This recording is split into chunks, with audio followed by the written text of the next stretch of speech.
Good afternoon এইস কিচেনের বন্ধুরা, আজ আমি বানাবো কলার লস্যি।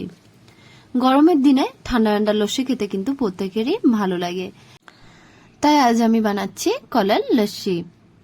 চলুন কলার লস্যি রেসিপিটা দেখে নেওয়া যাক।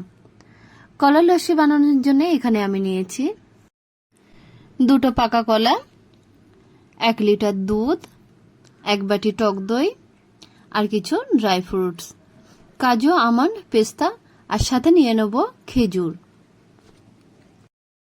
প্রথমে আমি দুধটাকে জাল করে ঘন করে নেব।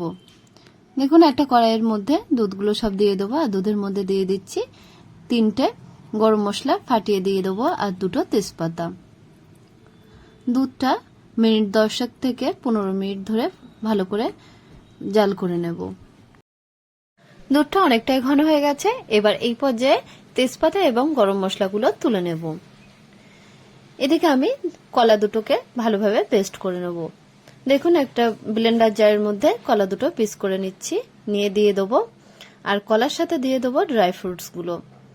খেজুর থেকে খেজুরের বীজগুলো তুলে নিয়ে খেজুরগুলো ব্লেন্ডার জারের মধ্যে দিয়ে দিচ্ছি। কাজু, আমন্ড এবং পেস্তা এগুলোও দিয়ে দেবো, আর 1 বাটি টক দইটাও দিয়ে দিচ্ছি।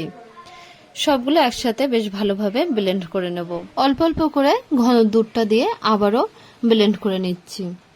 দেখুন অল্প দুধ দিয়ে ব্লেন্ড করে নিলাম। এবার একটা পাত্রের মধ্যে মিশ্রণটা ঢেলে দিচ্ছি। অনেক সময় ড্রাই ফ্রুটসগুলো ভালোভাবে ব্লেন্ড হয় না, সেজন্য সেগুলো সবশেষে আবারও ঘন দুধ দিয়ে ভালোভাবে ব্লেন্ড করে নেব। তৈরি হয়ে গেছে কলার লস্যি। তো চলুন এবার কলার লস্যি সার্ভ করার পালা। 2টো সার্ভিং গ্লাস নিয়েছি, গ্লাসের গায়ে একটু রুয়াবজা লাগিয়ে নিলাম। কলার লস্যিগুলো 2টো গ্লাসের মধ্যে দিয়ে দিয়েছি।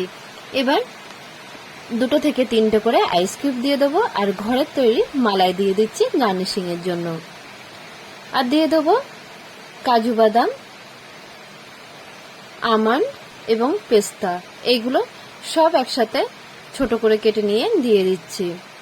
ওপর থেকে একটু রুয়াবজা দিয়ে দেবো। তৈরি হয়ে গেছে কলার লস্যি। গরমের দিনে এরকম ঠান্ডা ঠান্ডা লস্যি খেতে আমাদের প্রত্যেকেরই খুবই ভালো লাগে। তাতে যদি হয় কলার ড্রাই ফ্রুটসের লস্যি, তাহলে তো কোনো কথাই নেই। তো বন্ধুরা, আমার এই রেসিপিটা দেখে একবার অন্তত বাড়িতে বানিয়ে ফেলুন। আর এটা বানানো খুবই সহজ, আর খুব কম উপকরণ আর কম সময়ে বানানো যায়। তো চলুন বন্ধুরা, আমার এই রেসিপিটা যদি আপনাদের ভালো লেগে থাকে তাহলে অবশ্যই লাইক দেবেন, আর আমাকে কমেন্ট করে বলবেন কেমন লেগেছে।